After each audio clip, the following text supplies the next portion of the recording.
Mardi, vent léger haussement ouest à 15 à 25 pouces. Mercredi, vent léger haussement ouest à 15 à 25 pouces. Prévision au détroit de Hawaii par Environnement Canada à 10h30 le samedi 25 mai 2024. Aujourd'hui, cette nuit et dimanche, avertissement de vent fort en vigueur. Vent du sud-ouest de 10 à 20 source du sud-ouest de 20 à 25 sur le secteur sud. Vent devenant du sud-ouest de 10 à 15. Ce soir, il revenant du sud-est à 15 en fin de nuit. Vent non allégé dimanche soir. Averti dimanche. Lundi, vent léger. Mardi, vent léger remontant du sud-ouest à 10 à 22 en fin de journée. Mercredi, vent du sud-ouest à 22 diminuant allégé en fin de journée. Prévision au détroit de Georgie, au sud de Nanaïroui, par Environnement Canada à 10h30 le samedi 25 mai 2024.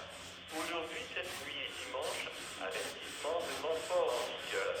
Vent du nord-ouest de 15 à 22 diminuant du secteur sud-est à 15. Cet après-midi, au chanson du sud-est à 15 à 25 dimanche matin. Vent diminuant du sud-est à 10 à 15 dimanche.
Sorry, I know you wanted to see more sanding, but it's done.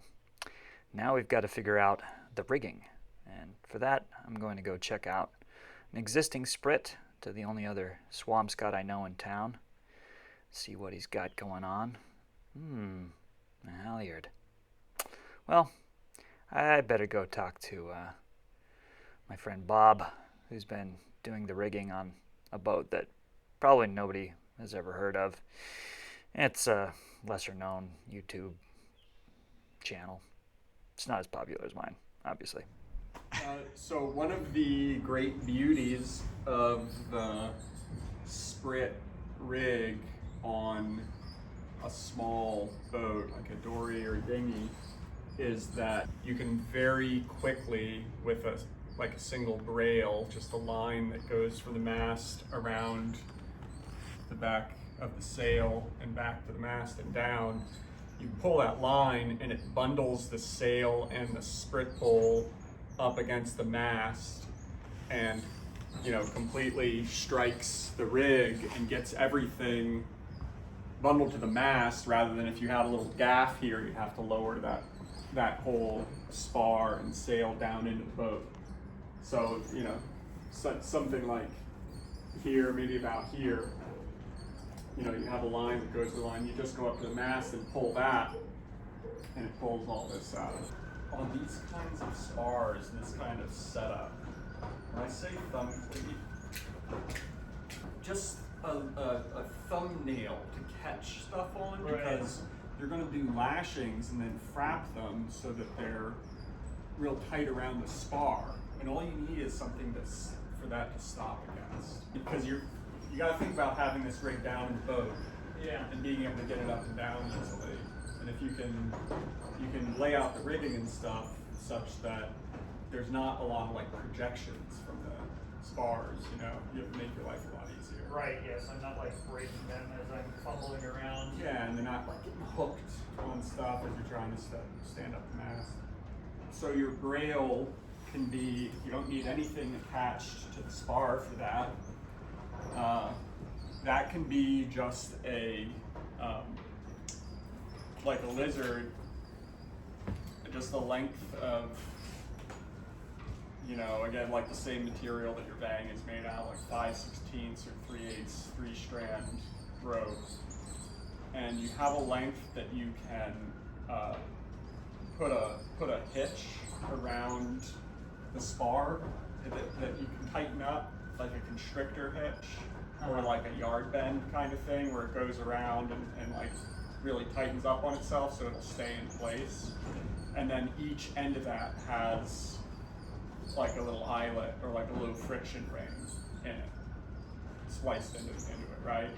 So you've got a line hitched real tight around the spar here, and on each side that line has a little eyelet spliced into it, so that your dead end catches on one side, it goes around the sail through an eyelet in the leech, and then back down through the other one. Oh. You don't need a block. So to strike the sail, you're just going to walk the clew forward, pull that brail, and now the whole sail is bunched up. And then I guess my last question would be the snotter.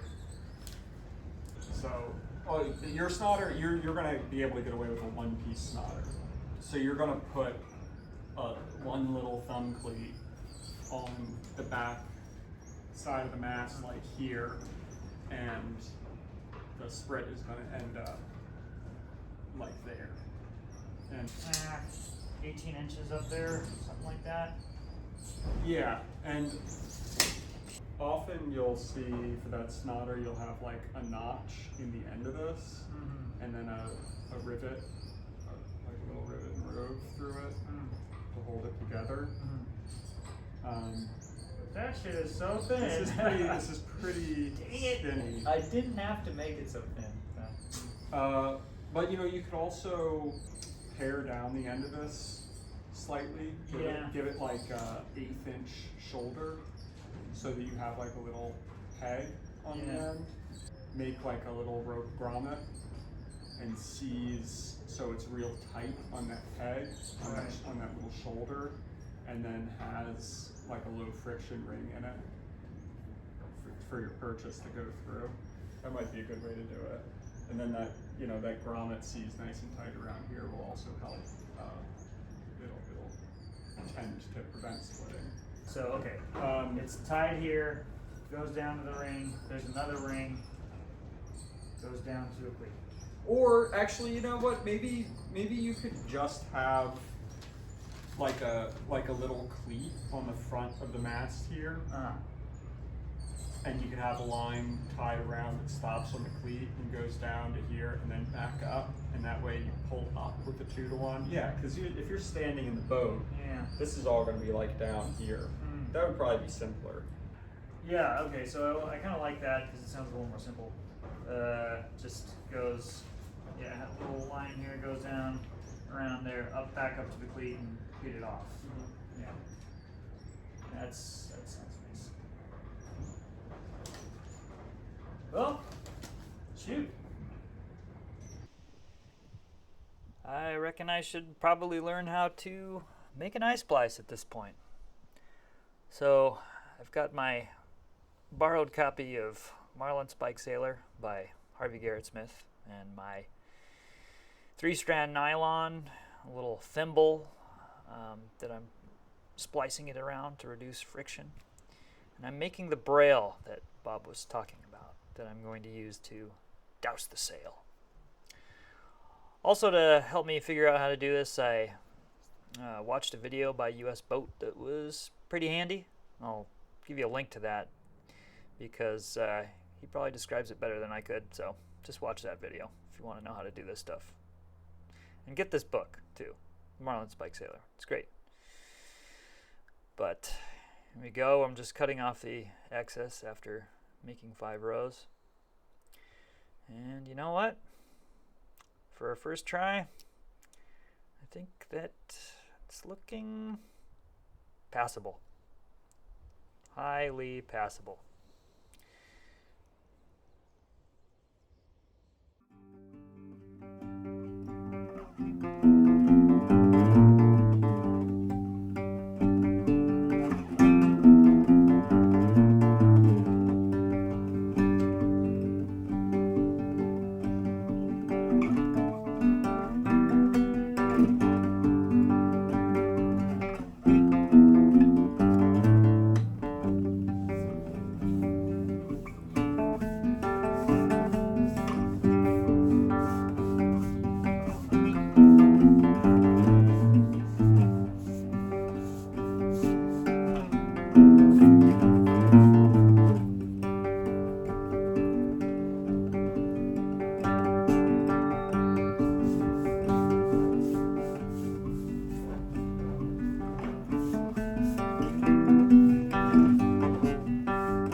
leave my trouble behind. I row the bay and sweetly say, come sail and drink wine. And if I had a wooden dory that was built so long ago, I'd cast from shore and go explore in the wild island, in the wild island, in the old archipelagos where my heart